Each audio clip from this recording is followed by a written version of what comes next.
अऊज़ुबिल्लाहि मिनश्शैतानिर्रजीम बिस्मिल्लाहिर्रहमानिर्रहीम। Dear students, अस्सलामु अलैकुम वरहमतुल्लाहि वबरकातुहू। आज के इस वीडियो लेक्चर के अंदर हम एक्सरसाइज नंबर 1.3 जो कि हमारी सीक्वेंस में आखिरी एक्सरसाइज है, क्योंकि हम प्रीवियस लेक्चर के अंदर 1.4 हमने कंप्लीट कर ली थी, जिसके अंदर मैंने आपको जो है ऑर्डर्ड पेयर समझाया था, आप लोगों को जो है ग्राफ पढ़ा समझाया था कि ग्राफ में वाई एक्सेस और एक्स एक्सेस क्या होता है, हम कहाँ पे कितने क्वाड्रेंट्स होते हैं, हम किसी भी पॉइंट क्या कहते हैं ऑर्डर्ड पेयर को देखकर हम जो है कहाँ जो है हम पेयर्स जो है वो प्लॉट कर सकते हैं, फर्स्ट क्वाड्रेंट में, सेकंड क्वाड्रेंट में, थर्ड क्वाड्रेंट में, फोर्थ क्वाड्रेंट में। फिर मैंने आपको पढ़ाया कार्टेशियन प्रोडक्ट, जिसमें हमने सीखा था a मल्टीप्लाई बाय b करना। उम्मीद करता हूँ कि आप लोगों ने वो वीडियोस जो है ज़रूर देखी होंगी और उससे आपने पॉइंट जो है ज़रूर नोट किए होंगे। तो चलिए आइए एक्सरसाइज नंबर 1.4 अगर आपने जो है पढ़ी है, जिसके अंदर आपने कार्टेशियन प्रोडक्ट आपने जो है पढ़ा है, तो याद रखिएगा बच्चों कि ये एक्सरसाइज आपके लिए बिल्कुल हलवा हो जाएगी, बिल्कुल आसान हो जाएगी अगर आपको कार्टेशियन प्रोडक्ट आपको समझ में आता है। तो एक दफ़ा मैं आपको जो है एक्सरसाइज नंबर 1.3 कि कुछ क्वेश्चंस, बुनियादी क्वेश्चंस आपको दिखाता हूँ जो कि टोटली कार्टेशियन प्रोडक्ट के ऊपर मबनी करती है। तो अब देखिए यहाँ पे हमारे पास क्वेश्चन नंबर 1 है, लिखा हुआ है इसका एक्सरसाइज नंबर 1.3 का कि भाई if A is equal to A B C D and B is equal to Y Z, so find करें A multiply by B, B multiply by A multiply by A, B multiply by B and show that के A multiply by B कभी भी equal नहीं हो सकता B multiply by ए के।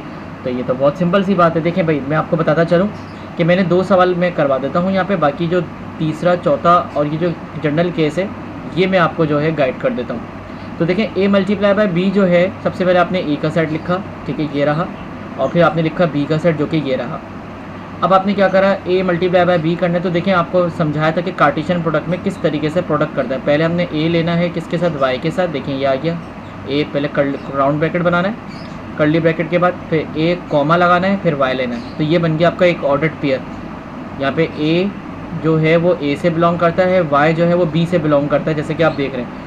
फिर हम a को z से करेंगे, फिर हम b को y से करेंगे, फिर हम b को z से करेंगे, इस तरीके से। फिर c को y से करेंगे, फिर c को z से करेंगे, फिर d को y से, d को z से। ये रहा आपका आंसर। कितना सिंपल सा सवाल है। मुझे उम्मीद है कि आपको ये बहुत अच्छा समझ में आ रहा है और जो है ये आया होगा। दूसरे सवाल में b मल्टीप्लाई बाय a हो गया, तो पहले b रखना है बाद में a रखना है। तो अब उल्टा हो जाएगा कि y को a से, फिर y को b से, फिर y को c से, फिर y को d से, फिर z को a से, z को b से, z को c से, z को d से। ये आंसर आ गया। a मल्टीप्लाई बाय a में क्या करना है, दोनों बारियों में a, यहाँ पे a और यहाँ पे भी a रखना है, फिर मल्टीप्लाई करना है। b मल्टीप्लाई बाय b में भी यही करना है कि आपने पहले b रखना है, फिर बाद में b रखना है, फिर नॉर्मली इसी तरीके से मल्टीप्लाई करना है। अच्छा देखिए, वो बोल रहे हैं कि a मल्टीप्लाई बाय b कभी भी b मल्टीप्लाई बाय a के बराबर नहीं होगा। आपके सामने ही लिखे हुए a मल्टीप्लाई बाय b का भी आंसर लिखा हुआ है, b मल्टीप्लाई बाय a का भी आंसर लिखा हुआ है। देखिए बेटा, कभी बराबर हो ही नहीं सकता। उसकी वजह ये है कि देखें, जब हम जो है क्या करेंगे, b मल्टीप्लाई बाय a करेंगे तो ऑर्डर की जो पोजीशन है वो डिफरेंट हो जाएगी। मतलब आपको पता है ना, ऑर्डर पेयर क्या होता है, जिसमें फिक्स ऑर्डर होता है, x और y की फिक्स वैल्यू होती है। अब b मल्टीप्लाई बाय a में क्या होगा बेटा, b मल्टीप्लाई बाय a में कि y पहले आ जाएगा और a बाद में आ जाएगा, जबकि a मल्टीप्लाई बाय b में a पहले है, y बाद में है। तो इस तरीके से जो है ऑर्डर डिफरेंट होने की वजह से, ठीक है, आपके पास जो है ये आपके पास जो दोनों के आंसर्स हैं वो डिफरेंट होंगे, तभी जो है ये आपस में बराबर नहीं होंगे। आइए इसका क्वेश्चन नंबर 2 देखते हैं। उम्मीद करता हूँ कि आपने, क्योंकि 1.4 पढ़ी हुई है, उससे रिलेटेड ये क्वेश्चंस थे, तो आपने जो है इसको ज़रूर देखा होगा, ठीक है। अच्छा जी, आगे चलते हैं। आगे बहुत ही सिंपल से एक सवाल है जो कि ऑर्डर्ड पेयर से ताल्लुक़ रखता है। ऑर्डर्ड पेयर जो है आपको पढ़ा चुका हूँ मैं। लिखा हुआ है, suppose that the ordered pair x plus y comma 2 and 4 comma x minus y are equal. बोल रहे हैं कि ये दोनों इक्वल है, मतलब दोनों को आपने, दोनों के दरमियान आप इक्वल टू का साइन लगाते हैं। पहली बात बोल रहे हैं find the value of x and y, हमें x और y की वैल्यू बतानी है। अब मैं आपको बहुत ही सिंपल सा तरीका बता रहा हूँ, यहाँ पर आप लोग जो उस हिसाब से काम करेंगे। देखिए सबसे पहले आप क्या करेंगे बच्चों के, x प्लस वाई, कॉमे से पहले जो x प्लस वाई, क्योंकि बीच में इक्वल बोल रहे हैं तो कॉमे से पहले वाला कॉमे से पहले वाले के बराबर होगा दूसरे वाले के। फिर ये दूसरा जो है, मतलब जो 2 है वो इसके बराबर होगा। तो हम इसको लिखने का तरीका क्या है कि हम ऑर्डर्ड पेयर तोड़ेंगे, x प्लस वाई को 4 के बराबर ले लेंगे और 2 को x माइनस वाई के बराबर, या हम ऐसे भी लिख सकते हैं कि x माइनस वाई बराबर 2 के। तो आई होप कि आपको पहला स्टेप समझ में आया। ये x plus y is equal to 4 है, दिस इज इक्वेशन नंबर 1 कह दें, इसको इक्वेशन नंबर 1 कह दें और इसको इक्वेशन नंबर 2 कह दें। अब हम क्या करते हैं, ये ऑन इक्वेटिंग तो हमने कर दिया, हमने इक्वेट कर दिया, ये हमने ऊपर लिख दिया, बाद में वर्डिंग आई हुई है, तो हम इसको आप पहले ऑन इक्वेटिंग करिएगा, फिर आप ये लिख दीजिएगा। अब आप ऑन एडिंग, अब आप ऐड करेंगे, दोनों इक्वेशंस को ऐड करेंगे। तो देखें x plus y is equal to 4 हमने ये लिख दिया 1 है, और x minus y is equal to 2 लिख दिया। एक्स के नीचे एक्स होना चाहिए, वाई के नीचे वाई होना चाहिए। देखिए ये प्लस का और ये माइनस का है, तो हमने वाई को कैंसिल कर दिया, ये एक्स और एक्स मिलकर क्या हो गया 2x हो गया।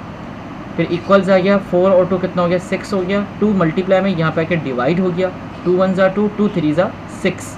तो इस तरीके से आपके पास x = 3 आ गया। ये जो x = 3 आया है इसको आप इक्वेशन नंबर 1 में डाल दें। इक्वेशन नंबर 1 ये रही, x + y = 4। जहाँ पर x होगा वहाँ पे आप क्या रख देंगे, x की वैल्यू 3 रख देंगे। देखें ये रहा, x की वैल्यू 3 रख दिया, प्लस y = 4। ये +3 इधर आके क्या हो जाएगा -3। सो 4 - 3 = बेटा क्या हो जाएगा 1 हो जाएगा। इस तरीके से आपके पास जो x और y के जो आंसर्स आए हैं वो क्या है, x = 3 आ गया और y = 1। और अगर मैं इसको ऑर्डर पेयर में लिखना चाहूँ तो x, y = पहले x की वैल्यू मतलब 3 फिर y की वैल्यू 1 आ गई। उम्मीद करता हूँ कि आपको ये बहुत अच्छा समझ में आया। देख लीजिए, मैं 2-3 सेकंड के लिए रुक जाता हूँ, अच्छी तरीके से स्क्रीन पर देख लीजिए। फिर भी अगर आपको जो है कोई क्वेरी है तो आप जो स्क्रीन को पॉज करके इसको अच्छे तरीके से देखें स्टेप्स को, या फिर रिवाइंड करें वीडियो को, आराम से देखें। कोई मसला होता है मुझसे शेयर भी कर सकते हैं आप लोग ईज़िली, ठीक है। चलिए आगे चलते हैं। क्वेश्चन नंबर 3 हमारा है, let A = a, b set आ गया। b का सेट है 2, 3 और c का सेट है 3, 4। बोल रहे हैं find the value of a × b union c। अब आप देख सकते हैं कि कार्टेशियन प्रोडक्ट के साथ जो रिलेशन बना है वो यूनियन, इंटरसेक्शन, डेल्टा, माइनस, अब इन सब के रिलेशंस बनना शुरू हो गए। तो आपको अगर जो है यूनियन, इंटरसेक्शन, डेल्टा या माइनस, डिफरेंस वगैरह के अंदर अगर आपको कोई भी प्रॉब्लम है तो मैं आपको यही रिकमेंड करूँगा कि आपको आप ये पहले ये वीडियो के बजाय आप पहले मेरी बेसिक वीडियोस देखें। अगर आपको बेसिक वीडियोस नहीं, मतलब अगर आपको बेसिक कॉन्सेप्ट अगर आपका क्लियर नहीं हुआ तो डेफिनेटली आपको जो है यहाँ पर भी जो है क्या होगी बेटा, प्रॉब्लम होगी। तो आप पहले वो वीडियोस देखेंगे, वो बातें आप पहले समझेंगे, उसके बाद फिर आप यहाँ पर आएंगे, क्योंकि because this is the last PPT, last lecture of chapter number 1। Chapter number 1 का लास्ट लेक्चर है, ठीक है। तो अब यहाँ पर जो हम क्या करेंगे ज़रा देख लीजिएगा। सो स्टूडेंट यहाँ पर हम क्या करेंगे, सबसे पहले आप देख सकते हैं मैंने आपको समझाया हुआ था कि हम first we find the bracket term. पहले ब्रैकेट टर्म्स मालूम करेंगे, b union c। So b का सेट क्या है 2, 3, यूनियन आ गया। c का सेट है 3, 4। यूनियन आपको लेना आता है, पहले 2 लिखेंगे, 3 लिखेंगे 2 दफ़ा हालांकि, लेकिन उसको अरेंज करके लिखेंगे, फिर 4 लिखेंगे। Now you can easily find out the a × b union c because we have found value of b union c. After finding the b union c, we can easily find a × b union c. What is the value of a? The value of a is a, b, and multiply. We insert a multiply after a, and what is the value of b union c? We have found the value of b union c, which is 2, 3, 4. So we have found 2, 3, 4. After putting the values of a, b and 2, 3, 4, we can easily find the Cartesian product. Cartesian product, as you know it very well, a with 2, a with 3 and a with 4, then b with 2, b with 3 and b with 4। तो इस तरीके से हम जो है क्या कर सकते हैं, कॉमास का ख्याल रखना है। कॉमा नहीं लगाएंगे तो वो a2 लगेगा, और a2 का मतलब ये है कि आपने पूरा बेड़ा गर्क कर दिया पूरे पेयर का। तो कॉमा का ख्याल रखिएगा। जब एक पेयर मुकम्मल हो जाए तो उसके बाद भी आपको जो है क्या करना होगा, कॉमा लगाना होगा। आई होप डेट कि आपको समझ में आया। अब आपके कुछ होमवर्क टास्क आ रहे हैं। अब होमवर्क टास्क में क्या करना है, अगर आपको माइनस, डेल्टा, मल्टीप्लाई करना आ गया है तो अब आपके लिए कोई बड़ी बात नहीं है, इसको पूरे तक समझना। देखो बच्चों, अब बहुत ही सिंपल है। क्या लिखा हुआ है नंबर 2 पे, a × union b, a × c। इसमें क्या करना है कि फर्स्ट वी फाइंड, पहले आप ब्रैकेट टर्म निकालेंगे। पहले आप a × b निकालेंगे, देख सकते हैं आप, a को 2 से, a को 3 से, फिर b को 2 से, b को 3 से, फिर a × c निकालना है, a b को साथ c रखें, फिर a को 3, a को 4, फिर इन दोनों के साथ यूनियन कर लें। यूनियन का मतलब ये कि जैसे कि फॉर एग्जांपल a, 2 है, इसमें सबसे छोटा a, 2 है, फिर a, 3 है, फिर b, 2 है, b, 3 है, b, 4, इस तरीके से। तो देखें इन दोनों पेयर में सबसे छोटा पेयर कौन सा है, पहले तो आप a × b का पेयर उतार लें, ये रहा पूरा, फिर यूनियन का ऑपरेटर लगाएं और फिर a × c का पेयर लगा दें। अब देखें a, 2, a, 3 में a, 2 छोटा है, फिर a, 3 2 दफ़ा है तो उसको एक दफ़ा लिखेंगे, फिर a, 4 आएगा क्योंकि a चल रहा है, फिर a, 4, फिर b, 2, फिर b, 3, फिर b, 4। इस तरीके से हमारे पास जो है अरेंज हो गया। अगर यहाँ पे दरमियान में इंटरसेक्शन होता तो फिर हम क्या करते हैं, कॉमन पेयर लेते हैं। कॉमन पेयर जो दिख रहा है मुझे a, 3 दिख रहा है, और क्या दिख रहा है, b, 3 दिख रहा है। मतलब इस तरीके से जो है हम जो है कॉमन पेयर भी क्या कर सकते हैं, उठा सकते हैं, अगर इंटरसेक्शन का ऑपरेटर होता तो। चलिए देखते हैं, वैसे आपको छोड़ेंगे नहीं, इंटरसेक्शन भी आपके पास आगे आएगा। सो देख सकते हैं आपका वो इंटरसेक्शन वाला जो भी हमने यूनियन वाला जो सवाल करा है, बिल्कुल सेम सवाल जो है वो यहाँ पे आपके पास ये आ गया, ठीक है। अच्छा, क्वेश्चन इसका जो है तीसरा चौथा पार्ट आप लोगों ने करना है, यहाँ पे भी है मौजूद, ये सेम रिपीट हो रहा है, ठीक है। अच्छा जी, इसके अंदर क्या करना है, देखें पहला तो आपने कर लिया, दूसरा भी मैंने करा दिया। तीसरा क्या है, A multiply by B intersection C. First you find B intersection C, then you find multiply by with ए।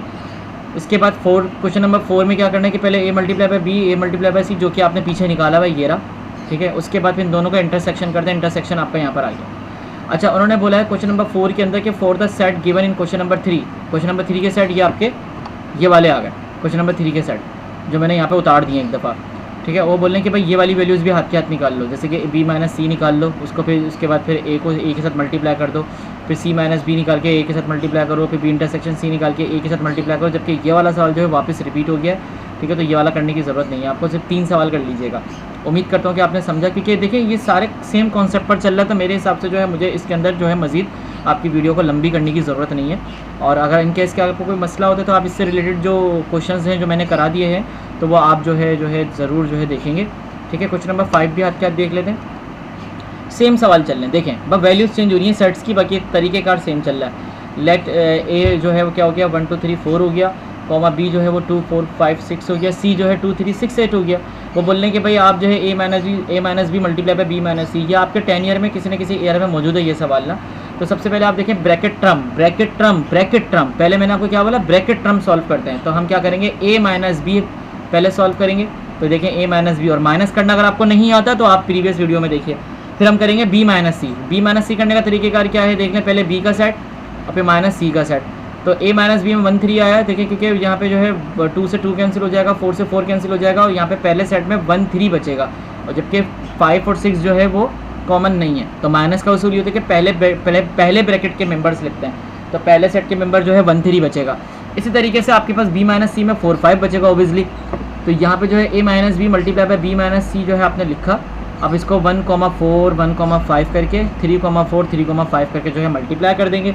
तो दोनों ब्रैकेट टर्म्स मल्टीप्लाई मतलब फाइंड करने के बाद फिर बीच में जो ऑपरेटर है कार्टेशियन प्रोडक्ट का मल्टीप्लाई का, वो भी आप जो है इस तरीके से ऑर्डर्ड पेयर्स जो है बनाएंगे। उम्मीद कर रहा हूँ कि आपको ये वीडियो समझ में आ रही है। सेकेंडली हम जो है यहाँ पे बिल्कुल वही सिमिलर टास्क आपके पास आ गया कि ए मल्टीप्लाई बाय बी आपने ए इंटरसेक्शन बी पहले निकालना है, जो कि आपको पता है कि जो कॉमन होता है वो लिखते हैं, फिर बी इंटरसेक्शन सी, इन दोनों में जो कॉमन है वो लिखेंगे, और फिर बीच में क्या है मल्टीप्लाई है, तो दोनों के आंसर्स को मल्टीप्लाई कर देंगे। तो हमारे पास जो है वो क्या हो जाएगा, इस तरीके से इसका आंसर बनेगा। मैं 2-3 सेकंड के लिए रुक जाता हूँ, आप आराम से देख लीजिए। कोई सवाल आपके दिमाग में आ जाए तो वो नोट डाउन कर लीजिए, फिर वो मुझसे शेयर कर लीजिए। शेयर करने के बहुत सारे तरीके हैं, ठीक है। तो आप जो है मुझसे FB पर या फिर व्हाट्सएप पर या फिर जो है आप इस वीडियो में कमेंट लिख दें, तो ये आपके पास ये आपके जो है रिसोर्सेज हैं जो आप जो है इस्तेमाल कर सकते हैं, ठीक है। अब आगे चलते हैं बेटा। हाँ, ये वाला सवाल देखें, इसमें थोड़ा सा क्योंकि हमारे पास ए मल्टीप्लाई बाय बी है, हमारे पास सेट्स बड़े हैं, तो इसके अंदर जो है मल्टीप्लाई भी बड़ा होगा। और बहुत ही सिंपल तरीका, पहले 1 को 2 से, 1 को 4 से, फिर 1 को 5 से, फिर 2 को 2 से, 2 को बहुत सिंपल, फिर 2 को 2 से, फिर 2 को 4 से, 2 को 5 से, 2 को 6 से, 3 को 4 से, 3 को 5 से, इस तरीके से मल्टीप्लाई हो जाएगा। फिर बी मल्टीप्लाई बाय सी करेंगे, फिर इन दोनों में इंटरसेक्शन लेंगे। इन दोनों में इंटरसेक्शन मतलब जो कॉमन एलिमेंट है, जो कॉमन मेंबर हैं, वो हम जो है उठाकर कॉमन पेयर जो उठा के लिख देंगे, ठीक है। कॉमन पेयर जैसे कि फॉर एग्जांपल 2,2 इसमें भी है, 2,2 इसमें भी है, तो ये आ गया। अच्छा 1,2 इसमें है, इसमें नहीं है, तभी हमने इसको कॉमन भी नहीं लिया। दूसरे नंबर पर 2,6 इसमें भी है, 2,6 इसमें भी है, वो हमने लिख दिया। तो 4,2 देखें यहाँ पर भी है, ये रहा, और 4,2 इधर भी होगा कहीं ना कहीं, ये देखें ये रहा। फिर 4,6 जो है आपका इधर देखें ये रहा, और 4,6 इधर भी है। इसके अलावा जितने भी मेंबर्स और पेयर्स आप देख रहे हैं वो सारे अपोजिट हैं, इसलिए जो है यहाँ पर जो है वो क्या हो गया है, यहाँ पर जो है इसका इंटरसेक्शन हमने जो है ले लिया है, जो कॉमनली आता है। अच्छा, इसके साथ साथ आपके होमवर्क टास्क में जो है यहाँ पे माइनस होगा। माइनस में क्या करेंगे, जो पहले सेट के मेंबर बचेंगे वो हम लिखेंगे, ठीक है। A multiply by B, B multiply by C तो अभी आपने कर ही लिया, तो वो दोबारा करने की ज़रूरत नहीं होगी, बस आपने वो वैल्यूज़ उठानी है और माइनस करना है। माइनस में क्या होगा कि कटने के बाद, कॉमन पेयर कटने के बाद जो पहले ब्रैकेट में जो मेंबर्स बचेंगे वो आप लिखेंगे। अच्छा, इस तरीके से आप पहले ए डेल्टा बी निकाल लीजिएगा, ए डेल्टा बी आपको निकालना आता है बोलिए, फिर आप बी इंटरसेक्शन सी निकालिएगा, फिर उनको आपस में जो है क्या करें मल्टीप्लाई करें, दोनों पेयर के जो दोनों आंसर्स आपके पास आएंगे। उम्मीद करता हूँ आप लोग ये अच्छी तरीके से मेरी बात को समझ रहे होंगे। सिमिलरली बेटा यहाँ पे देखें, ए बी मल्टीप्लाई बाय सी करना है, फिर सी मल्टीप्लाई बाय ए करना है, और मल्टीप्लाई कैसे करते हैं ये मुझे बताने की ज़रूरत नहीं है।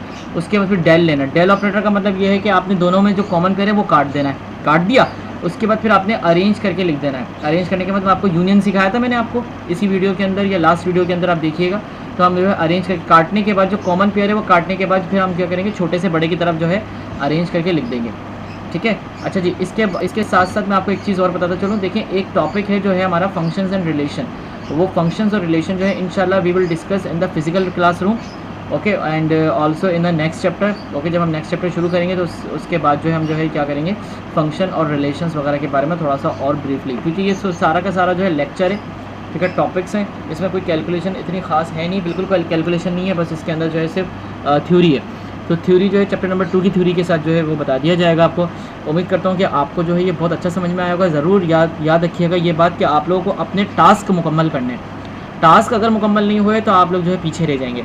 तो टास्क मुकम्मल करने के लिए वीडियोस को बार बार देखना है, ठीक है, और साथ में जो है आपको क्या करना होगा, इनके क्वेश्चंस भी हाथ के हाथ अटैम्प्ट करने होंगे, ठीक है। जितने भी टास्क यहाँ पे लिखे हुए ये सब आपके, जैसे कि अगर मैं क्लासरूम में आपको पढ़ा रहा होता तो मैं आपको क्लासरूम में बिल्कुल इसी तरीके से पढ़ा रहा था कि मैं आपको वो सवाल कराता और ये सारे सवाल आपको करने के लिए देता, ठीक है। तो ये सारे सवाल आपने ज़रूर ट्राई करके फिर मुझसे शेयर करने थे क्लासरूम के अंदर भी, ठीक है। तो यहाँ पे भी मैं इसी तरीके से आपको जो है लेकर चल रहा हूँ। इन केस कोई प्रॉब्लम होती है तो मुझसे शेयर करिएगा, इंशाल्लाह आंसर्स फीडबैक मुझे मिल जाएंगे। अपना ख्याल रखिएगा, क्योंकि इसके हमारा जो है यहाँ पे चैप्टर नंबर 1 जो है वो कंप्लीट हो गया है और पूरा मुबारक हो आपको। चैप्टर नंबर 2 जो है शुरू करते वक्त हम लोग जो है, जो हमारे पास कुछ थ्योरी है वो थ्योरी भी हम क्या करेंगे, डिस्कस करेंगे। तब तक के लिए अपना ख्याल रखिएगा। अल्लाह हाफ़िज़।